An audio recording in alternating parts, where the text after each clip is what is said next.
میرے بھائیوں، نیا سال شروع ہو چکا ہے ہمارا.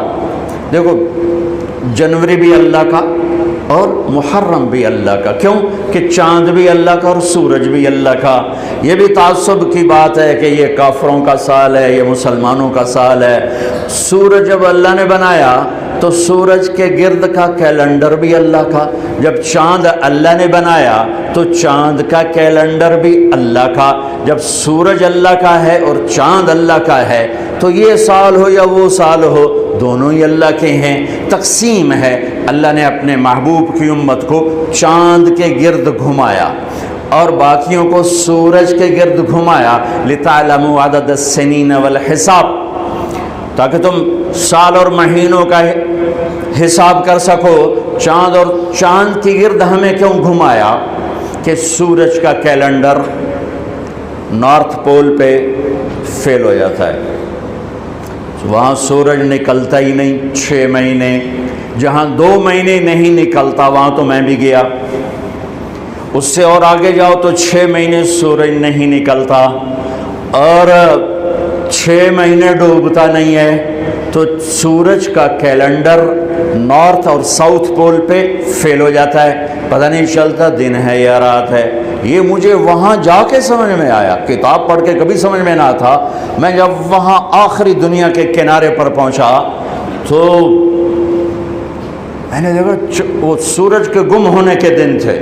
سورج کے گم ہونے کے دن تھے تو چاند چمک رہا تھا. تو مجھے پتہ چلا کہ اللہ نے میرے نبی کو چاند کا کیلنڈر کیوں دیا کہ وہاں 6 مہینے سورج نکلتا نہیں، پھر 6 مہینے ڈوبتا نہیں، لیکن وہاں بھی چاند نکلتا بھی ہے، ڈوبتا بھی ہے، گھٹتا بھی ہے، بڑھتا بھی ہے.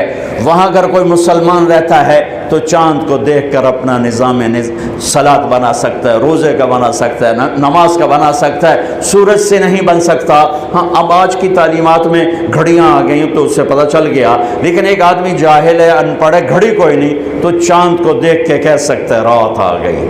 چاند ڈوبا، دن آ گیا ہے، رات ہی لیکن دن آ گیا. تو میرے اللہ نے اپنے محبوب کو چاند کا کیلنڈر دیا چونکہ آپ للعالمین ہے، رحمت للعالمین.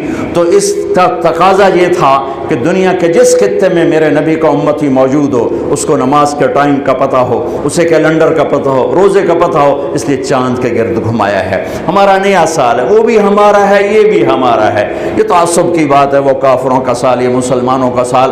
ارے چاند بھی میرے رب کا اور سورج بھی میرے رب کا. ہاں، ہمارا کیلنڈر اللہ نے اس لیے گھمایا جو میں نے آپ کو وجہ بتا دی ہے. لیکن اس میں اللہ نے ایک ایسا واقعہ، یہ پہلے بھی ہو سکتا تھا قتل حسین اور بعد میں بھی ہو سکتا تھا قتل حسین، لیکن شروع سال میں ہی اللہ نے اس کو مقرر کیا، طے کیا کہ جیسے ایک رواج بن گیا سال نو کی تقریب منانا، وہ نہ ہو بلکہ مزید آخرت کی یاد ہو، مزید آنسو بہیں. دنیا میں آج تک کسی واقعہ پر اتنے آنسو نہیں بہے. 1378 سال ہو چکے ہیں کربلا کے واقعہ کو، 1378 سال گزر چکے ہیں. کوئی سال اور آنسوؤں سے خالی نہیں گیا. دنیا میں کوئی ایسا واقعہ نہیں ہے جس پر اتنے آنسو گرے ہوں اور گرائے گئے ہوں اور گرتے ہی جا رہے ہوں اور گرتے ہی رہیں گے جب تک اسلام باقی ہے اور جب تک مسلمان باقی ہے. ایسا المناک واقعہ انسانی تاریخ میں نظر نہیں آتا. جو لکھی ہوئی ہے، جو لکھی ہوئی کی بات بتا رہا ہوں، اور میرا خیال ہے جو نہیں لکھی اس میں بھی کوئی نہیں ہوگا، چونکہ انسانی تاریخ میں کسی نبی کی نسل ایسے ذبح نہیں ہوئی جیسے میرے نبی کی نسل ذبح ہوئی. نبی بھی راج دلارا، نبی بھی حبیب، نبی بھی لاڈلا،